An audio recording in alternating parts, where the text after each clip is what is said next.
Hello friends, இன்னைக்கு நம்ம demon ஸ்லேயரோட season 1 episode 3 and 4 தான் பார்க்க போகிறோம். நம்ம டான்ஜிரோமே தினமும் அங்கே என்ன நடக்குதுங்கிறதெல்லாம் டைரியில் எழுதி வச்சுக்கிட்டு இருக்கான்.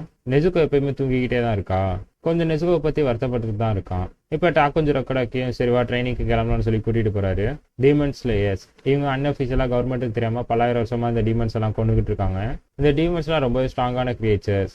இதுங்களோட கையை வெட்டினாலுமே இது டக்குன்னு ரீஜென்ரேட் பண்ணிடும். அதே மாதிரி சூரிய ஒளி இது மேலே பட்டாலும் இறந்து போயிருங்க. அதே மாதிரி இதுங்களை கொல்றதுக்கு தனியாக ஒரு ஸ்வாட் இருக்கு. இந்த டீமன் ஸ்லேயர் கோர்ஸ் இருக்க எல்லாருமே அவங்களோட உயிரை பணைய வச்சு இந்த டீமன்ஸை கொள்ள ட்ரை பண்ணிட்டு இருக்காங்க. இப்போ வரைக்கும் இந்த டீமன் ஸ்லேயர் கோர்ஸோட லீட் யாருக்குமே தெரியாதுன்னு சொல்லிட்டு இந்த எபிசோட் ஆரம்பிக்கிறாங்க. என்ன மாதிரி இந்த டீமன் ஸ்லேயர் கோர்ஸ்ல நிறைய ட்ரைனர்ஸ் இருக்காங்க. ஒருத்தர் ஒரு மெத்தட் யூஸ் பண்றாங்க.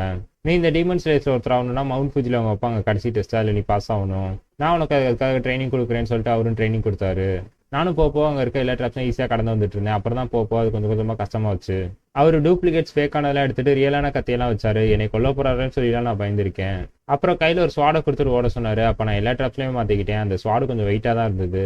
அப்புறம் தினமும் அந்த மலை விட்டு இறங்கி வந்தோடனே இந்த மாதிரி ஸ்வாடை நான் ஸ்விம் பண்ணிக்கிட்டே இருக்கணும். நானும் பொறுமையாக 999,000 சொல்லி வந்து முடிச்சா இன்னொரு 500 போடுன்னு சொல்லி அவர் சொல்லிக்கிட்டே இருக்காரு. இப்போ திட்டத்தட்ட ஒரு வருஷம் ஆயிடுச்சு. இப்போதான் அவர் எனக்கு ஸ்வாட்ஸ்மேன்ஷிப்பே கற்றுக் கொடுக்குறாரு. இந்த ஸ்வாட் ரொம்ப மெலிசா இருக்கும். இது சீக்கிரமாக உடஞ்சிடும். அதனால இதோட பாயிண்ட் வச்சு கரெக்டாக கட் பண்ணுவோம். நீ மட்டும் இந்த ஸ்வாடை உடச்சுன்னா நான் அவன் உடம்புல இருக்க எல்லா எலுமே உடச்சிடுவேன். அவரு கொஞ்சம் சீரியஸாக தான் சொன்னாரு. அதுக்கப்புறமா தினமும் ட்ரைனிங் போய்கிட்டே தான் இருந்துச்சு. அவர் பார்க்க தான் வயசானவரமா இருக்காரு, ஆனால் ரொம்ப ஸ்ட்ராங்கா இருக்காரு. நான் அவர் கூட ஸ்வாடை வச்சுட்டு சண்டை போறேன். அது ஒரு ரியல் ஸ்வாடா. ஆனால் அவர் வெறும் கை வச்சுட்டு என்னை தடுத்துக்கிட்டே இருப்பாரு. எனக்கு ரொம்பவே பெயின்ஃபுல்லா இருந்துச்சு. ஆனால் எவ்வளோதான் பெயின்ஃபுல்லா இருந்தாலும் அந்த ட்ரைனிங் நிப்பாட்டவே இல்லை. இன்னைக்குள்ள லெசன் என்னன்னா டோட்டல் கான்சென்ட்ரேஷன் பிரீத்திங். நான் உனக்கு 10 வாட்டர் பிரீத்திங் டெக்னிக்கே கற்றுக் கொடுக்குறேன்னு சொல்லிட்டு அவர் ஆரம்பிச்சாரு. ஷோல்டர் லூஸா விடு, பாடியை டைட் ஆக்காத, மூச்சை நல்லா இழுத்து விடு, தப்பா பண்றேன்னு சொல்லிட்டு அவர் நடுப்பறே அடிப்பாரு. ஒவ்வொரு பொசிஷனையும் நான் ஒவ்வொரு தரையும் கேட்டுட்டே இருப்பேன். அவர் எல்லா தடவையுமே தப்புன்னு சொல்லி என்னை ரொம்ப அடிக்க ஆரம்பிச்சாரு. இந்த வாட்டர் பிரீத்திங் கற்றுக்கணும்னா நான் தண்ணிக்குள்ளே இருக்குன்னு சொல்லிட்டு என்னை அருவிக்குள்ளே தள்ளி விட்டாரு. நெசுகோக்காக அப்படின்னு சொல்லி நம்ம டான்ஜிரோ எல்லாத்தையுமே பொறுத்துக்கிட்டு போறான். நம்ம நெசுகோக்கும் பொறுமையாக ட்ரீட்மெண்ட் பார்க்குறாங்க. ஒவ்வொரு நாள் நான் காலையில் உன்னை எந்திரிச்சு பார்க்கும்போது நீ ஒரு வேலை இறந்து போய் எனக்கு பயமாவே இருக்கு. இப்போ இன்னொரு 6 மாசம் கடந்துருச்சு. கிட்டத்தட்ட 1.5 வருஷம் தாண்டிடுச்சு. ட்ரைனிங்லாம் கொஞ்சம் கொஞ்சமாக ஈஸியாக ஆரம்பிச்சது. நானும் கொஞ்சம் கொஞ்சமாக ஸ்ட்ராங்காக ஆரம்பிச்சேன்.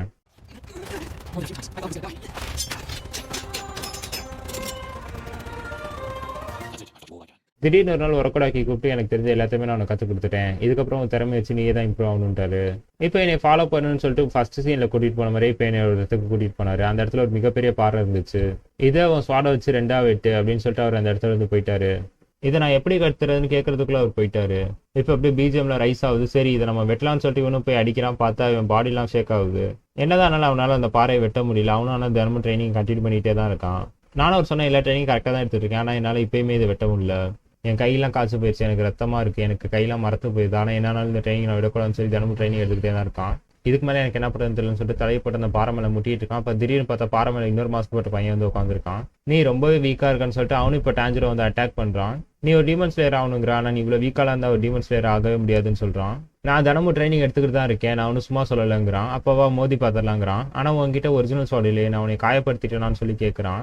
இது நீ அந்த ஸ்வாட் வச்சு என்னைய காயப்படுத்திடுவான்னு சொல்லிட்டு சிரிச்சிட்டு முடிஞ்சதை பண்ணுன்னு சொல்லிட்டு அவனும் வந்து வேகமாக அட்டாக் பண்ணுறான் டான்ஜிரோவை. யார் இந்த பையன் இவ்வளோ ஸ்ட்ராங்காக இருக்கான்? பார்த்தா டக்குன்னு அவன் மூவ் பண்ணுறான். எப்படி இவ்வளோ ஃப்ளெக்சிபிளாக இருக்கான்? உரோகடாக்கி உனக்கு சொல்லிக் கொடுத்த எந்த ஒரு விஷயத்தையுமே நீ இன்னும் முழுசாவே கற்றுக்கல. அந்த டோட்டல் கான்சன்ட்ரேஷன் பிரீத்திங்கை யூஸ் பண்ணுன்னு சொல்கிறான். அப்போ உனக்கு உரோகடாக்கியை தெரியுமா? நீ இவ்வளோ பொறுமையாக இருந்தீங்கன்னா உன்னால் எந்த டீமேனுமே வெட்ட முடியாதுன்னு சொல்லி இவனும் பொறுமையாக அட்டாக் பண்ணிக்கிட்டே இருக்கான். நீ ரொம்ப வீக்காக இருக்க அப்படின்னா உன்னால் எந்த டீமேனுமே கொல்ல முடியாதுங்கிறான். என்னால் முடியாதுங்கிற அப்போ உன்னால் முடியுமான்னு கேட்குறான். நான் என்னோட பாறையை என்னைக்கோ வெட்டிட்டேங்கிறான். அப்போ அது உண்மையிலுமே பாசிபிள் தான் போல இந்த பாறையை வெட்டுறதுன்னு சொல்லிட்டு இவன் கூட ஃபைட்டிங் எடுத்துக்கிட்டே இருக்கான். கடைசியில் ஒரு டைமுக்கு மேலே நம்ம டான்ஜிரோவால முடியலாம அப்படியே மயங்கி விழுந்துடுறான். நீ தான் அவனை பார்த்துக்கணும்னு சொல்லிட்டு ஒரு பொண்ணுகிட்ட சொல்லிட்டு அப்படியே அந்த இடத்துல இருந்து அந்த பையன் போயிடுறான். இப்போ நம்ம டான்ஜிரோ நைட் ஆயிடுச்சு, கண் விழிக்கிறான். எப்படி அவன் அதை பண்ணா? அவனோட கடைசி சூப்பராக இருந்துச்சுங்கிறான். ஆமாம், அதுக்கு நீ இந்த டோட்டல் கான்சன்ட்ரேஷன் மீதிங்க ப்ராக்டிஸ் பண்ணணுங்கிறான். என்னை தோக்கடிச்ச அந்த பையன் பேர் சாபிட்டோ. அப்புறம் இப்போ எனக்கு ட்ரைனிங் பண்ணிட்டு இருக்க பொண்ணு பேர் மொக்கமோ. இந்த பொண்ணு எனக்கு ரொம்ப நல்லா ட்ரைனிங் பண்ணான். நான் பண்ண எல்லா சின்ன சின்ன மிஸ்டேக்கையும் சொன்னான். அதே மாதிரி உரோகடாக்கி எனக்கு ரொம்ப பிடிக்கும்னு சொன்னான். அவள் பேசுறதுலாம் ஒரு மாதிரி ஸ்ட்ரேஞ்சாகவே இருந்துச்சு. அவளை பற்றி நான் எவ்வளோதான் டீட்டெயில்ஸ் கேட்டாலுமே அவன் சொல்லலை. இந்த டோட்டல் கான்சன்ட்ரேஷன் பீத்திக்க மட்டும் நீ கரெக்டாக பண்ணினா அவனோட பிளட் சர்க்குலேஷன் எல்லாமே நல்லாவே இருக்கும். ஒரு டீமனுக்கு இருக்க அளவுக்கு உனக்கும் சூப்பர் ஹீலிங்கும் சூப்பர் பவரும் கிடைக்கும் இந்த டோட்டல் கான்சன்ட்ரேஷன் பீட்டிங்க கரெக்டாக பண்ணினா. ஆனால் அவள் சொல்கிறது எதுவுமே எனக்கு புரியல. உன்னால் எனக்கு கற்றுத்தர முடியுமான்னு கேட்டேன். அவளும் என்னால் முடிஞ்சதை ஹெல்ப் பண்ணுறேன்னு சொல்கிறா. நானும் தினமும் சாப்பிட்டு கூட சண்டை போட்டுகிட்டே தான் இருந்தேன். ஆனால் ஒவ்வொரு தடவையும் தோற்று போயிட்டே தான் இருந்தேன். நான் என் ட்ரைனிங் விடல, கண்டினியூ பண்ணிக்கிட்டே இருந்தேன். கிட்டத்தட்ட இதுலேயே எனக்கு ஒரு 6 மாதம் கடந்து போயிடுச்சு. இப்போ தான் தடவை அவன் என் கூட ஒரிஜினல்ஸோட ஃபைட்டுக்கு யூஸ் பண்ணுறான். இப்போ உனக்கு ஒரு 6 மாதம் ஆயிடுச்சான்னு சொல்லிட்டு அவனும் கேட்குறான். நாங்கள் 2 பேருமே இப்போ சண்டை போட ரெடியாக இருக்கோம். யார் ரொம்ப வேகமாக ஃபாஸ்ட்டாக இருக்காங்களோ அவங்க தான் இந்த போட்டியில் வின் பண்ணுவாங்க. அன்னைக்கு என்னமோ என் ஸ்வாடு அவனோட ரொம்ப வேகமாக இருந்தது. அப்படியே நம்ம டேஞ்சரோ அவனோட மாஸ்கை 2 துண்டா வெட்டுறான். அப்படியே சாபிட்டோட மூஞ்சில ஒரு சந்தோஷமும் தெரியுது, அதே மாதிரி ஒரு சுகமும் இருந்தது. இப்ப நீ ஜெயிச்ச மாரி அந்த எக்ஸாம்லயும் ஜெயிப்ப. உன்னைய நாங்க மட்டும் இல்ல, எங்கள மாரி இருக்க நிறைய குழந்தைகள் பார்த்துக்கிட்டே தான் இருப்போம். டேஞ்சரோ அப்படியே முன்னாடி பார்க்கறான். பார்த்தா அவங்க 2 பேருமே மறந்துட்டாங்க. எனக்கு நல்லாவே தெரியும், நான் சாபிட்டோட மாஸ்க் தான் வெட்டினேன். ஆனா இப்ப அவங்க போனதுக்கு அப்புறம் பார்த்தா அந்த பாறையை நான் வெட்டியிருக்கேன். நான் ஜெயிச்சதுக்கு ஒரு காரணம் இருக்கு. எனக்கு ஒரு ஓப்பனிங் த்ரெட் மாதிரி ஒரு கண்ணில் தெரிஞ்சுது. அதே மாதிரி என்னோட சென்ஸ் ஆஃப் ஸ்மெல்லும் ரொம்பவே இன்க்ரீஸ் ஆயிடுச்சு. இப்போ உரோகோடாக்கி அந்த இடத்துக்கு வந்துடுறாரு. எனக்கு உன்னை இந்த ஃபைனல் எக்ஸாம் அனுப்புறதுல விருப்பமே இல்லை. என்னோட இன்னொரு ஸ்டூடெண்ட்டை நான் இழக்க விரும்பல. நீ இந்த பாறையை வெட்டக்கூடாதுன்னு தான் நான் வேண்டிக்கிட்டேன். ஆனா பரவாயில்ல, நீ இவ்வளவு திறமையா இருக்க. இதுக்கிட்ட டேஞ்சரோ இவன் இவ்வளவு நாள் கஷ்டப்பட்டுக்கலாம் ஃபைனல் அடிச்சிருச்சுன்னு சொல்லிட்டு ரொம்ப அழுவ ஆரம்பிச்சிடறான். இப்போ இவங்க 2 பேருமே அப்படியே வீட்டுக்கு போறாங்க. உரோகோடாக்கியும் அவருக்கு ஒரு பெரிய ஃபெஸ்ட் மாதிரி வைக்கிறார் டேஞ்சரோக்கு. நீ ரொம்பவே திறமசாலியா வளர்ந்துட்டு, அதுக்காக தான் இந்த ட்ரீட்னு சொல்லிட்டு அவரும் கொடுக்குறாரு. டேஞ்சரோ, இதுக்கப்புறம் தான் உன்னோட லைஃப் ரொம்பவே கஷ்டமா இருக்க போகுது. அதனால நீ ஒரு நாள் நீ நல்லா சாப்பிட்டுட்டு ரெஸ்ட் எடு. நாளைக்கு நம்ம டேஞ்சரோக்கு ஃபைனல் எக்ஸாம் இருக்கு, அதனால இப்போ ப்ரிப்பேர் ஆகிட்டு இருக்கான். நீ இன்னைக்கு எப்படி நல்லா சாப்பிட்டே அதே மாதிரி தான் டீமன்ஸும் அதிகமாக சாப்பிட அதுக்கு இன்னும் ரொம்ப ஸ்ட்ராங்காக வளரும். அதுலேயும் ஸ்ட்ராங்கான டீமன்ஸ்லாம் சில டீமன் ஆர்ட்ஸ் எல்லாம் யூஸ் பண்ணும். அது திட்ட அதுங்களுக்கு இருக்க ஒரு மேஜிக் பவர் மாதிரி. அந்த மாஸ்க் இது என் ஸ்டூடெண்ட்ஸ் எல்லாருக்குமே நான் தருவேன். இதுல ஒரு மேஜிக் ஸ்பெல் போட்டது, அதனால உன்னை இது டீமன்ஸ் வந்து ப்ரொடெக்ட் பண்ணுங்கிறாரு. இப்பதான் டேஞ்சரோ யோசிச்சு பார்க்கறான். ஓ, இப்போ புரியுது எனக்கு ஏன் அவங்க மாஸ்க் போட்டிருந்தாங்கன்னு சொல்லிட்டு யோசிச்சு பார்க்கறான். எனக்கு தெரிஞ்ச எல்லாத்தையுமே நான் உனக்கு கற்றுக் கொடுத்துட்டேன். இதுக்கப்புறம் நீ தான் பார்த்துக்கணும் டேஞ்சரோ கமாடோ. நம்ம டேஞ்சரோ நெசுகோ பார்த்துட்டு உனக்காவது கண்டிப்பா நான் ஜெயிப்பேன்னு சொல்லிட்டு நம்ம டேஞ்சரோவும் கிளம்புறான். போறப்ப திரும்பி பார்த்து சாபிட்டோவும் மக்காமையும் நான் கேட்டதா சொல்லுங்கன்னு சொல்லிட்டு போறான். இதுக்கு வாய்ப்பே இல்லை, இறந்து போனவங்களை பத்தி அவனுக்கு எப்படி தெரியும்னு சொல்லிட்டு இங்க உரோகோடாக்கியும் ஷாக் ஆகுறாரு. இங்கே நம்ம டேஞ்சரோ அப்படியே அந்த எக்ஸாம் நடக்கிற இடத்துக்கும் போறான். அந்த இடம் ஃபுல்லாவே ஒரு பூக்களால சூழ்ந்துருக்கு. அங்க இருக்க எல்லா பூக்களுக்குமே பேர் விஸ்டீரியா ஃபிளவர்ஸ் தான். இந்த ஃபிளவர்ஸ் இருந்தா டீமனால அதை தாண்டி வர முடியாது. ஸோ இந்த எக்ஸாம்க்காக ஒரு குறிப்பிட்ட இடத்த சுத்தி இந்த ஃபிளவர்ஸை வளர்த்துருக்காங்க, இந்த மரத்தை. அந்த இடத்துக்குள்ள இருக்க டீமன்ஸால இப்போ அந்த இடத்த விட்டு வெளில போக முடியாது. ஸோ இதை வந்து ஒரு ட்ரைனிங் ஃபீல்டா யூஸ் பண்ணிட்டு இருக்காங்க. இப்போ அப்படியே நமக்கு ஒரு சில கேரக்டர்ஸ்லாம் அங்கே காட்டுறாங்க எக்ஸாம்க்கு வந்திருக்கவங்க. இப்போ அங்கே எக்ஸாம் கண்டக்ட் பண்ண 2 பேர் வந்திருக்காங்க. இந்த இடத்துல தான் உங்களுக்கு எக்ஸாம் நடக்க போகுது. நிறைய டீமன் ஸ்டேட்ஸ் இந்த இடத்துல நிறைய டீமனை பிடிச்சி போட்டிருக்காங்க. இந்த இடத்துக்குள்ள போயிட்டு நீங்க சர்வைவ் வெளில வந்தாலே போதுங்கிறாங்க. ஜஸ்ட் சர்வைவல் மட்டும் தானா? அப்போ நான் ஈஸ்ட் சைடு வரேன்னு சொல்லிட்டு நம்ம டேஞ்சரும் போயிட்டு இருக்கான். இப்போ அவனுக்கு எங்கேயோ டீமன் சென்ட் அடிக்குது. எங்கன்னு சொல்லி இவனும் சுத்தி முத்தி பார்க்கறான். டக்குன்னு அதுவும் வந்து அட்டாக் பண்ணுது இவனை. இப்போ அந்த டீமன் கூட சண்டை போலாம் டேஞ்சர் ரெடியா இருக்கான். பார்த்தா இப்போ பின்னாடி இருந்து இன்னொரு டீமன் வந்து இவனை அட்டாக் பண்ணுது. இப்போ அந்த 2 டீமனுக்குள்ளே சண்டை வருது, யாரு டேஞ்சரோ சாப்பிடணும்னு சொல்லிட்டு. அப்புறம் 2 பேருமே சேர்ந்து அட்டாக் பண்றாங்க. இப்போ டேஞ்சரோ கொஞ்சம் பதட்டம் ஆகாம பொறுமையா டோட்டல் கான்சன்ட்ரேஷன் யூஸ் பண்ணி அந்த 2 டீமனுமே கொண்டுறான்.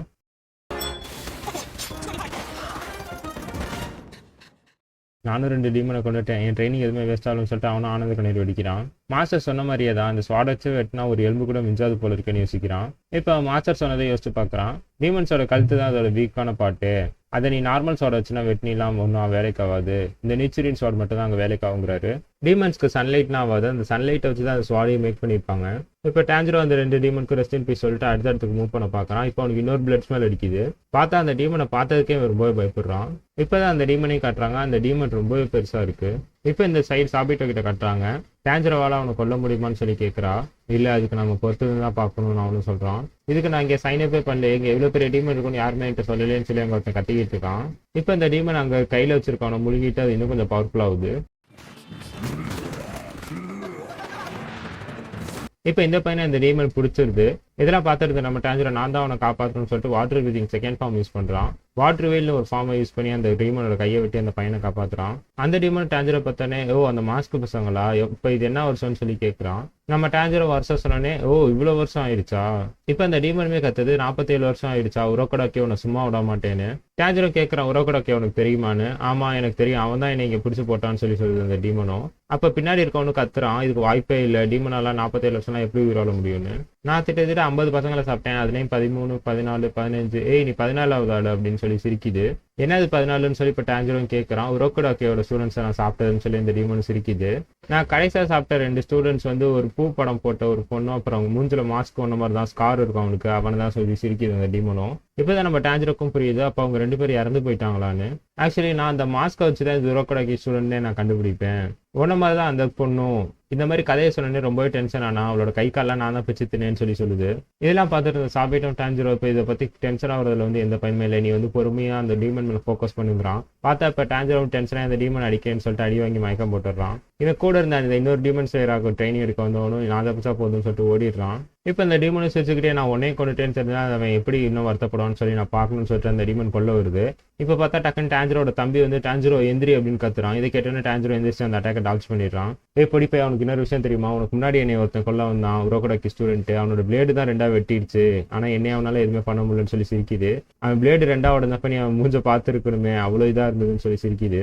இப்போ அந்த டீமனும் அடியில இருந்து அட்டாக் பண்ண வருது. நம்ம டேஞ்சரும் அடியில வரதை சென்ஸ் பண்ணி குதிக்கிறான். இப்போ பார்த்தா மேல இருந்து அட்டாக் பண்ண வருது. இப்போ அவனால எதுவுமே பண்ணி தப்பிக்க முடியாதுன்னு சொல்லி இந்த டீமன் சொல்லுது.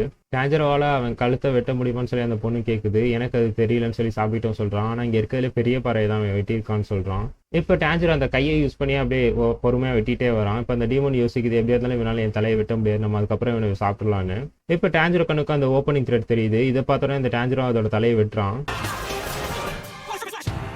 இதோட இந்த எபிசோடு முடியுது. இந்த எபிசோட் எப்படி இருந்துச்சுன்னு சொல்லி மறக்காம கமெண்ட்ல சொல்லுங்க. அடுத்த எபிசோட்ல பார்க்கலாம்.